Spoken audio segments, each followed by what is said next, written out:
ಬಸವನ ಬಾಗೇವಾಡಿ ತಾಲೂಕಿನ ಹುಣಶ್ಯಾಳ್ ಪಿಬಿ ಗ್ರಾಮ ಪಂಚಾಯತಿಯಲ್ಲಿ ಭ್ರಷ್ಟಾಚಾರ ಮತ್ತು ಆಡಳಿತಾತ್ಮಕ ಅವ್ಯವಸ್ಥೆ ಆರೋಪಿಸಿ 3 ಗ್ರಾಮಗಳ ಗ್ರಾಮಸ್ಥರು ಪಂಚಾಯತಿ ಕಚೇರಿ ಎದುರು ಪ್ರತಿಭಟನೆ ನಡೆಸಿ ಪಿಡಿಒ ವಿರುದ್ಧ ಕ್ರಮ ಕೈಗೊಂಡು ಸೇವೆಯಿಂದ ವಜಾಗೊಳಿಸುವಂತೆ ತಾಲೂಕು ಪಂಚಾಯತಿ ಇಒ ಅವರಿಗೆ ಮನವಿ ಸಲ್ಲಿಸಿದರು. ನೀವು ಪಂಚಾಯತಿಗೆ ಬಂದಾಗ ಮ್ಯಾನ್ಯುವಲ್ ಮಾಡಬೇಕಲ್ಲ. ಈ ಸದ್ ನಾವು ತೋರಿಸ್ತೇವೆ 23ನೇ ತಾರೀಕಿನಿಂದ ನಿನ್ನೆ ತನಕ ಮಟ್ಟೆ ಸಹಿ ಮಾಡಿಲ್ಲ.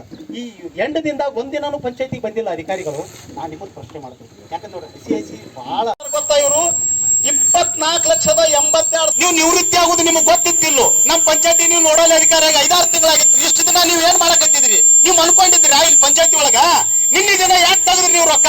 ನಾವು ಇದು ನೇರ ಭ್ರಷ್ಟಾಚಾರ. ಇದು ದಯಮಾಡಿ ಇವಿಷ್ಟು ಒಂದು 6 ಪಾಯಿಂಟ್ ದುರಾಡಳಿತ ಒಂದು ದುರುಪಯೋಗ ಪಡಿಸುವಂತದ್ದು ಒಂದು 6 ಪಾಯಿಂಟ್, ಇವ್ರು ಕರ್ತವ್ಯ ಲೋಪ ಮಾಡಿದಂತಾವು 5 ಪಾಯಿಂಟ್.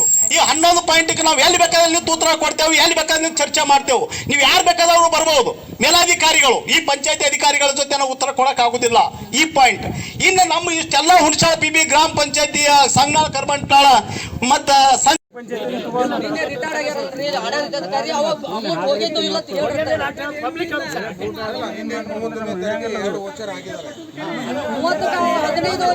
ಮತ್ತ ಇಷ್ಟು ಹಸಿ ಇನ್ನೊಂದು ನೋಡ್ರಿ ಸರ, ಒಂದು ಬೇಡಿಕೆ ಏನಂದ್ರೆ ಎಲ್ಲರ ಪರವಾಗಿ ಒಂದೇ ಮಾತು, CSR ಬರ್ಬೇಕು, ಈ ಸದ್ಯ ಹೋರಾಟ ನಿಲ್ಲಿಸ್ಬೇಕು. ಒಂದು ವೇಳೆ ಆಗದೆ ಹೋದ್ರ ಅಮಾನತಿನಲ್ಲಿ ಇಟ್ಕೊಂಡು ತನಿಖೆ ಮಾಡ್ಬೇಕು. ಇಷ್ಟು ಬೇಡ ಒಂದ್ ಎರಡು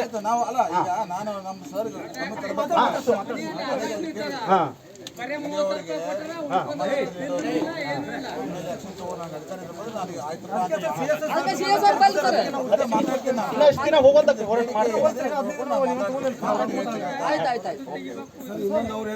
2026 ಗ್ರಾಮ ಸಭೆಯನ್ನು ನಿಗದಿ ಮಾಡಿ ಸರಿಯಾದ ಸಮಯಕ್ಕೆ ಬರದೇ ಇರುವುದು ಮತ್ತು ಅದಕ್ಕೆ ಪ್ರತಿ 3 ಗ್ರಾಮಗಳಲ್ಲಿ ಡಂಗೂರು ಹಾಕದೇನೆ ಹೂನಿಪ್ಪಿಗಿ ಪಂಚಾಯತಿ 2023 ಬ್ಯಾನರ್ ಅಂತಂದು ಕಟ್ಟಿದ್ದು. ಇದು 2ನೇ ಕರ್ತವ್ಯ ಲೋಪ. 3ನೇದ್ದು 37/2026 ಪಂಚಾಯತಿಗೆ ಬರದೆ ಹಣ ವರ್ಗಾವಣೆ ಮಾಡಿದ್ದು ಅದನ್ನು ಕಾಣಬಹುದು ನಾವು. 3ನೇ ಪಾಯಿಂಟ್. 4ನೇದ್ದು ಪಂಚಾಯತಿಯನ್ನು ಸ್ಥಳಾಂತರಿಸಿ ಅದಕ್ಕೆ ನಾಮಫಲಕ ಹಾಕದೆ ಕಾರ್ಯನಿರ್ವಹಿಸುತ್ತಿರುವುದು 4ನೇ ಕರ್ತವ್ಯ ಲೋಪ. 5ನೇದ್ದು ವಸತಿ ರಹಿತ ಫಲಾನುಭವಿಗಳ 3 ತಿಂಗಳ ಟೈಮ್ ಸಿಕ್ಕರು ಸಹಿತ 3 ಹಳ್ಳಿಯಲ್ಲಿ ಗ್ರಾಮ ಪಂಚಾಯತಿಯಲ್ಲಿ ಬರ್ತಕ್ಕಂಥ ಸಂಘನಾಳ, ಕರ್ಮಂಟಾಳ, ಹುಣಸಾಳ 3 ಗ್ರಾಮದಲ್ಲಿ ಒಬ್ಬ ಫಲಾನುಭವಿಯನ್ನು ಆಯ್ಕೆ ಮಾಡದೆ ನಿನ್ನೆ ಸಮಯ ಮುಕ್ತಾಯವಾಗಿರೋದು. ಇದು 5ನೇ.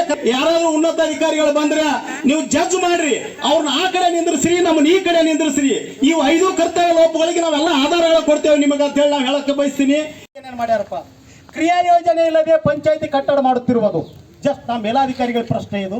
ಸಾಹೇಬ್ರೆ, ಈ ಪಂಚಾಯತಿ ಕಟ್ಟಡ ಮಾಡಕತ್ತೀರಿ, 10 ರೂಪಾಯಿ ಪಂಚಾಯತಿ ಒಳಗೆ ತೆಗಿಬೇಕಾದ್ರೂ ಕ್ರಿಯಾಜನೆ ಬೇಕು, ಎಸ್ಟಿಮೇಟ್ ಬೇಕಂತ ನೀವೆಲ್ಲರೂ ನಮ್ಮ ಕಿವಿಗೆ ಹೇಳುವಾಗ ಇದ್ರ ಕ್ರಿಯಾಜನೆ ನಮಗೆ ಕೊಡ್ಬೇಕು.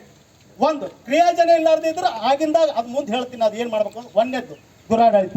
2ನೇದ್ದು ಬೇರೆ ಸಿಬ್ಬಂದಿಯನ್ನು ಬಳಸಿ ಕೆಲಸ ಮಾಡುವುದು. ನಾವು ದಾಖಲೆ ಕೊಡ್ತೇವೆ, ನೀವು ಬಂದಿಲ್ಲ ಅಂದ್ರೆ ನೀವು ದಾಖಲೆ ತೋರಿಸ್ರಿ. 2ನೇ ಪಾಯಿಂಟ್ ದುರಾಡಳಿತ. 3 ಸೋಷಿಯಲ್ ಅಡಿಟ್. 2027-2026 ರದ್ದಾದ ಸಭೆಯಾಗಿ ಆ ಸಭೆ ನಡೆದಿದೆ ಅಂತ ಕಸಿಂದ 15ನೇ ಹಣಕಾಸಿನಾಗ ನೀವು ರೊಕ್ಕ ತೆಗೆದಿರಿ, ನಾವು ನಿಮಗೆ ದಾಖಲೆ ಕೊಡ್ತೇವೆ. ಸಭೆ ರದ್ದಾಗಿದ್ದಕ್ಕೂ ನಾವು ನಿಮಗೆ ವಿಡಿಯೋಗಳನ್ನು ಕೊಡ್ತೇವೆ. ಎಸ್, 3ನೇ ಪಾಯಿಂಟ್. 4 ಪಂಚಾಯತ್ ಕಾರ್ಯಾಲಯದಲ್ಲಿ CC ಕ್ಯಾಮ್ರಾ ಹಾಕ್ಬೇಕು. ನೀವು ಹಾಕ್ಲಾರಿ ಇವತ್ತಿನ ತನಕ ಕೆಲಸ ಮಾಡಕತ್ತೀರಿ. ಕೆಟ್ಟಿದ್ರೆ ರಿಪೇರಿ ಮಾಡಿಸ್ಬೇಕು.